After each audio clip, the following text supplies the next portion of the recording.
Did you hear that little tune? That's the sound of a musical episode this week on Heartland Highways. First, we'll meet Charlie Hughes and learn more about his Renaissance and Baroque era musical instrument collection.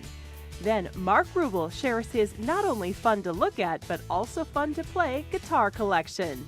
Finally, we'll revisit a favorite adventure to the Highway 341 Country Café in Wallace, Indiana for some good old country music. That's coming up next on Heartland Highways, so stay right here.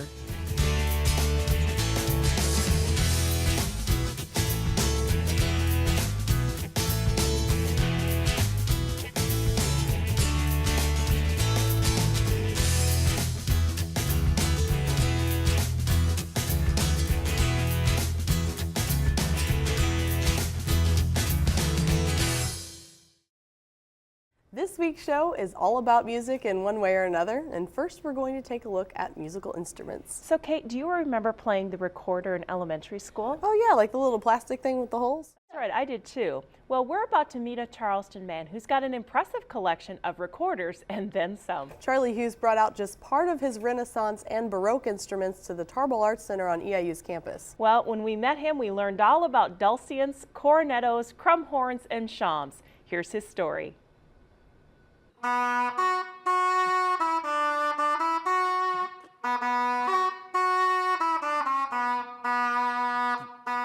That's the sound of an alto shawm. If you've never heard or seen this instrument before, neither had we, but we were about to learn all about these instruments from the Renaissance and Baroque era. Meet Charlie Hughes, a former band director, historical reenactor, musician, and curator of one very special instrument collection. The name of our ensemble, or this collection, that was named after the ensemble 30-some years ago, is Pro Musica Mediterranea. And it simply translates as for music in the middle. We're in the center of the United States, so you have your Heartland highways, okay? We have the Pro Musica, for music Mediterranea, in the middle. Charlie's interest in early music naturally led to the instruments themselves, and so he began his collecting. Most of these are Renaissance instruments, which range from 1500 through early 1600s, or 16th and 17th century, first quarter of the 17th century.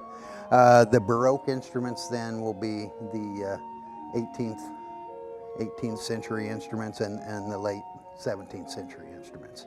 We started first with recorders, and the Baroque recorders in the late 70s.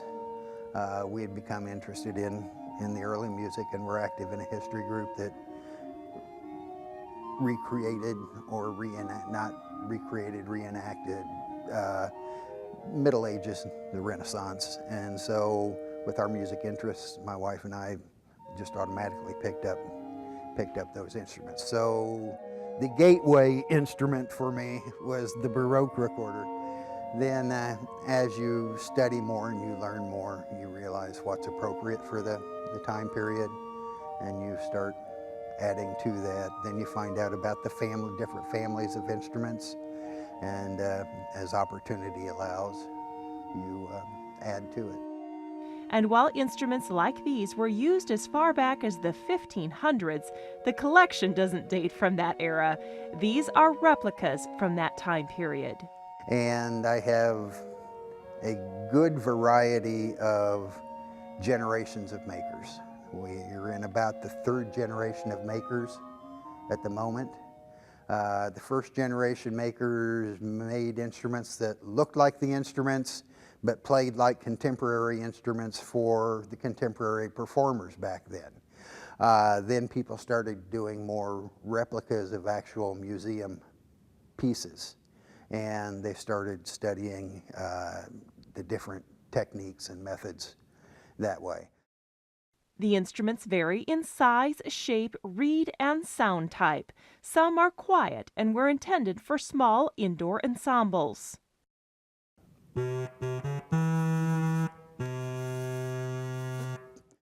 while others are bold and loud, meant for playing in outdoor venues. To better understand the instrument families, Charlie was kind enough to provide us with a demonstration, starting with the recorder, an instrument familiar to many. The largest in our collection, the bass. So as you can tell from high to low, when these are played together, it will sound very much like an organ with a set stop. The recorder collection also includes those from the Renaissance era. Instruments have varied reed types, including double reeds and capped double reeds. This particular instrument is called a cornemuse, and it is not only capped but plugged also. So this will be more of a chamber type instrument, a softer sounding.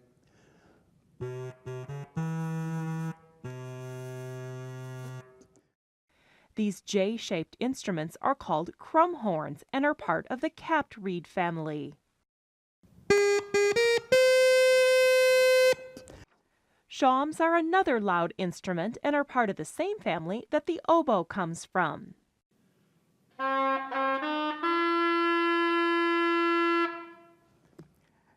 Outside, these will project and carry very well. And that's where they would have been used, in the large halls, so they could be heard over the clamor and the conversation, and outside where they needed to project. Like other instruments, dulcians come in a variety of sizes, from small soprano to the big bass. They're in the same family as the bassoon.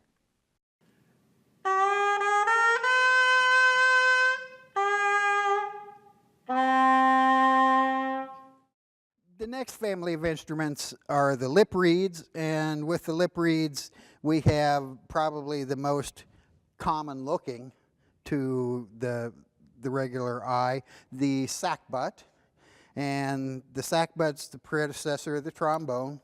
The bell a little bit smaller, the bore a little bit smaller, and a little bit lighter sounding than the bright brassy trombone we know.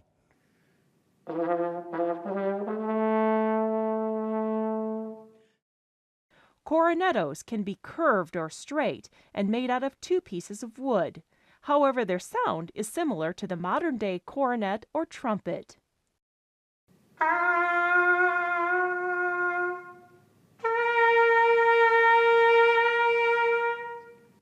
And a nice, bright sound, but still a little bit more of a vocal quality. This was one of the premier instruments for the time period. The collection includes both bowed and plucked string instruments, as well as drums.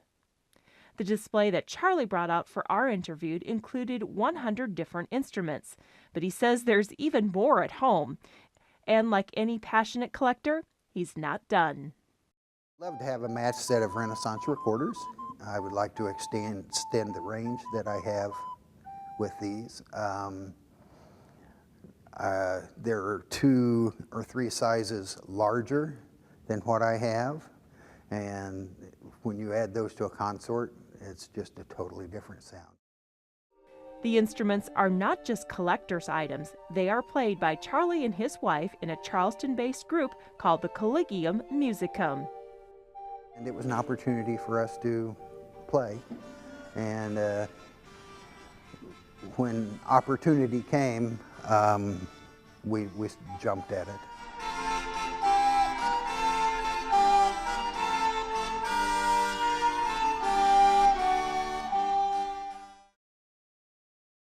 Continuing our music theme, this next story also involves a collection of instruments, in this case guitars. For the man who owns them, he sees them more like tools of the trade rather than a collectible.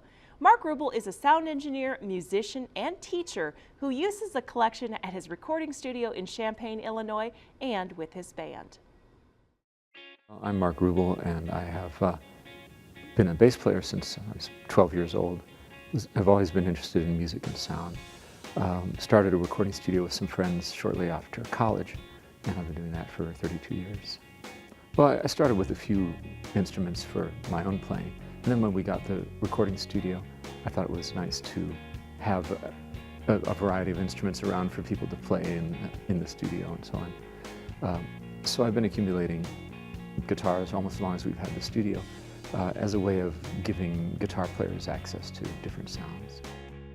Mark's recording studio, called Pogo, is located in downtown Champaign. One look around, and guitars are not the only thing he's collected over the years. In the studio, the guitars are stacked in corners, just waiting to be used. When the Tarbell Art Center wanted the guitars for an exhibition, they took on a different role, as pieces of art. No, I really do think that guitars are artistic, and the making of them is very interesting. And they can be such a variety of shapes and colors and sizes. It's an interesting way for people to be able to express themselves, and musical instruments in general are interesting just from the design point of view. It's a nice example of industrial design and the way that applies to art and self-expression and communication. You know, these instruments all reflect the aesthetic of the kind of music that they're played with. You know, one of the things that's great about the guitar in general is that it's an easy instrument for people to play. It's portable, and then when you electrify it, it allows people to amplify their personality. So I think it's the iconic instrument of the 20th century. Probably, you know, it's what made the immersion of rock and roll happen, and it's a lot of, I think, the popularity of the instrument is really directly traceable to the Beatles. Maybe not even so much to the Beatles as the Beatles fans.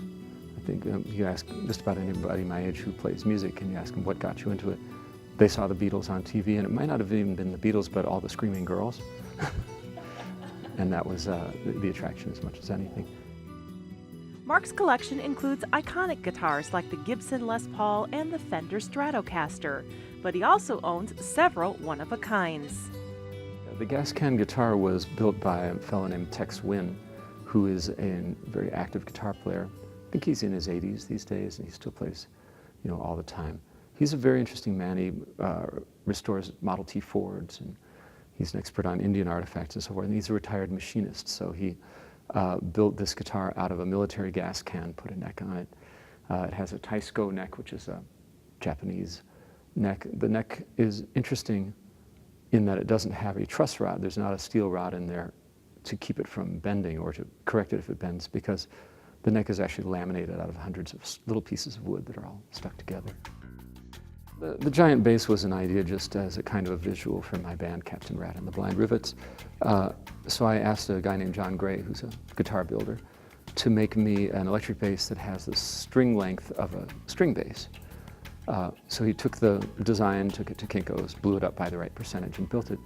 Of course, if I thought a little longer, I would have asked him to not let the weight scale up proportionally, so it just weighs a ton. And I was much taller before I started playing. I just sort of slowly collapsed.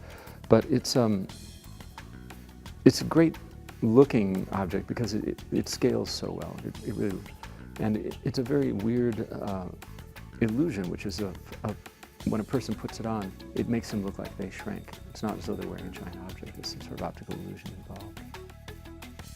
One of the things that I think is interesting stylistically and visually about them are we have some of these pointy guitars, which you'd associate with the 1980s. But a lot of the instruments that we associate with the sort of heavy metal and hair metal of the 80s, like Flying V's and the Firebird that we have here, those are actually 50s designs. They're really more along the sort of futuristic design in the 1950s, the cars with fins and that sort of thing. It just fit into that particular aesthetic. We can make guitars out of a variety of materials, different kinds of wood, and unusual substances like plexiglass and metal and gas cans and so forth. And it does affect the way that they sound. Generally, the more mass you have, the more sustain you get, and the faster your leg goes to sleep when you're playing them. What makes a guitar a great guitar? It really depends. Because they're tools, they all have different uses. And so almost every guitar can be a great guitar for the right application. You know, there are some guitars that are famous or that, you know, have a particular sound for professionals. But, you know, we use everything from sort of collectible vintage instruments that have a well-known sound to odd, strange things that are homemade or and everything in between, because they just all have personality. And that's one thing about this collection. There are a lot of guitars here that aren't stock. They've been swapped out, parts have been added or changed, and they're not all in super sort of collectible condition, because I don't really view it so much as a collection as more as a stable of working instruments. So these are guitars that are played by all kinds of people all the time, which is, I think, an important philosophy to have about musical instruments, that musical instruments are tools, and they're meant to be used. And if they get nicks and so forth into them, that's just part of their utility. I look at the guitars as different paintbrushes for making sound. Mark says he doesn't have a favorite, but his target bass is the one that he plays with his band, Captain Rat and the Blind Rivets. And when it comes to buying more, he looks for something with a particular sound, rather than a specific style or brand. I really don't have a favorite. They're all, they're all wonderful in their own way, and they really all have personalities, and that's why I like to be able to get to use them. Again, as I said, making a record is kind of like making a movie for your ears. And if you have an idea for a part or a sound, it's interesting to cast one of these personalities in the part of that musical sound.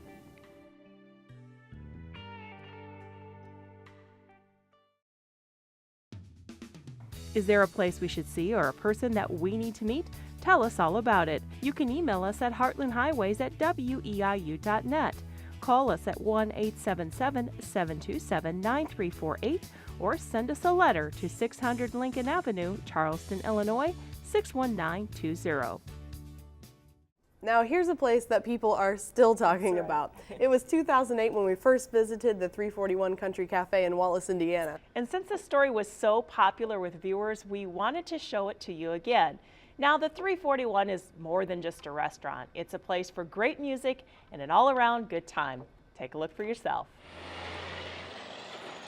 If you just pass through, you may never realize that Wallace, Indiana, population about 60, is more than just a sleepy small town.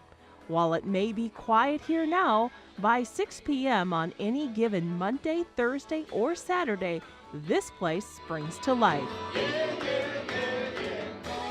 Welcome to the Wallace Opry and the Highway 341 Country Cafe. If you're looking for food, music, and friends all in one location, you've come to the right place. And they're having a great time. We have people in here from all over the world, all over the world. It's just unbelievable. It's a family atmosphere. We have kids from that tall to 100, come in here, they get up and dance, they have a good time. A musician for most of his life, Tony Schumann always wanted his own place where he could play music and serve good old-fashioned home cooking.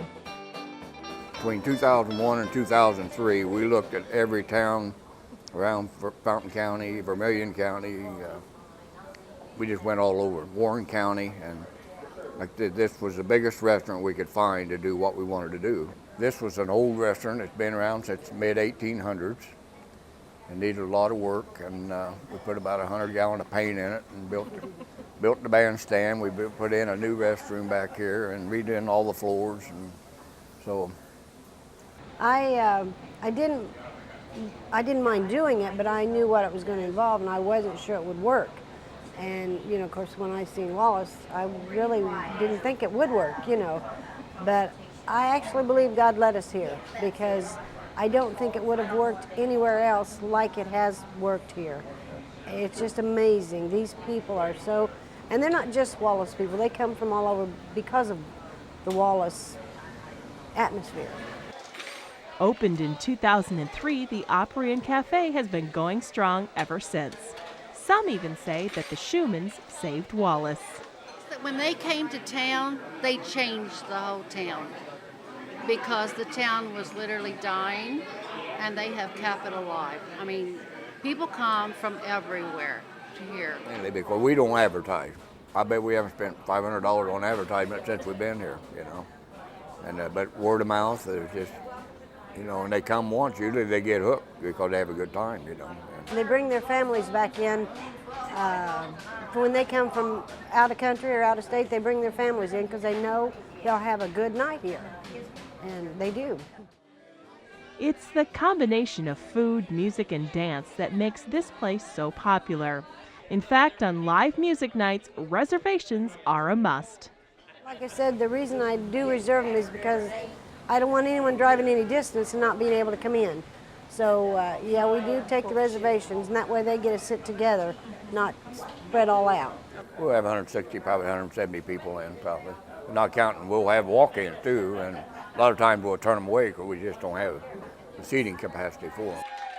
The Hometown Gospel Connection plays on Monday nights, and the Highway 341 Band plays on Thursdays and Saturdays. Patrons start arriving around 4 p.m. for dinner and to catch up with friends. The menu includes a range of reasonably priced sandwiches, specials, and entrees. Friday and Saturday night we do a prime rib and ribeye stuff. We do a lot of country fried dinners. People love them. They're chicken, pork, and beef. Sundays we do a roast beef. We do chicken and noodles. We got hot rolls on Friday, Saturday, and Sunday. Everybody that eats here will say that it's the best food around. Desserts and pies are of course all homemade, but a word of advice, make sure you order them right away as they go fast. One can't help but notice the memorabilia that adorns the walls of the cafe, including Tony's 25-year Wheaties box collection and his Indiana State collection. As dinner winds down, the evening is just getting started as Tony and the band take to the stage. Tonight we'll do anything from 30s and 40s to 50s and 60s to old country to a little bit of the new country. And we try to stay with what people have said out here and they relate to, because most of our people are probably from 50 to 90 years old that come here, you know. And as the band starts playing, the dance floor fills up fast. And then the much anticipated Wallace Glamour Girls make their appearance. Well, that became kind of a joke, and you'll know when you see our outfits. And we try to make it as silly and as much nonsense as, and we just get so many requests for it. yeah, they entertain maybe once every couple months or so. They'll dress up in their get-ups, and we'll play a song for them. They'll come strolling in, get up and dance for everybody, and it's just an amazing show too.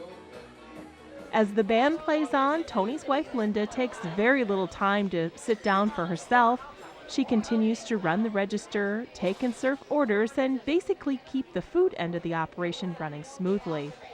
As you can probably tell, running the restaurant and the music is a pretty exhausting job. And add to that, the Schumans live right above the restaurant. But for Tony and Linda, this is well worth the effort. I can tell a story about that. Okay, you know, you have your days when just everything seems to be going wrong. And I was really down, I don't know, it was just not right.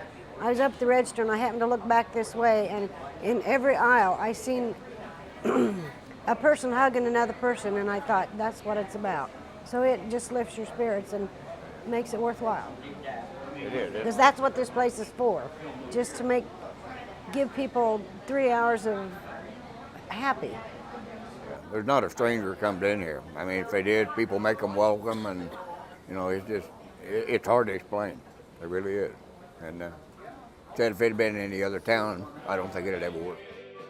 To experience a little bit of the 341 Café and Wallace Opry for yourself, make sure you call ahead for reservations, especially on band nights.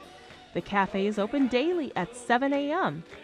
On Mondays, Thursdays, Fridays, and Saturdays, they're open till 10 p.m. Sundays, Tuesdays, and Wednesday, they close at 2 p.m. Take it from Kate and I, you won't be disappointed by the good food and the friendly atmosphere. We are about out of time for this week's edition of Heartland Highways. More information about the stories and the people you've seen here is available 24/7 at our website at weiu.net under the television tab. We'll see you next time. Check us out on youtube.com/WEIUTV. Once you're there, just look for the Heartland Highways playlist, which will take you to a list of full episodes from season 7 through 11. And if you subscribe to our channel, you'll automatically be notified of when new programs are available to view, so sign up today. Okay, so I'm saying the first line.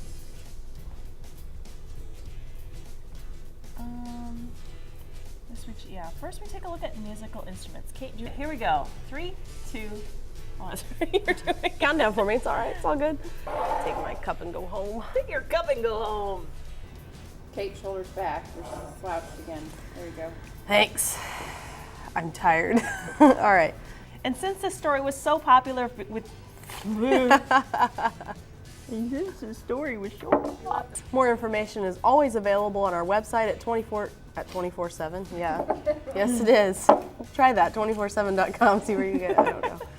Probably an address. It's probably something dirty. Who knows? You go. Oh, it's me. She's like waiting on me. I'm like, you go. Okay. 3. I was thinking. It takes me a long time to process here, people. All right. 3, 2, 1. Well, we're about out of time for this. See you next time. But here. not you. Just Or you. Just you.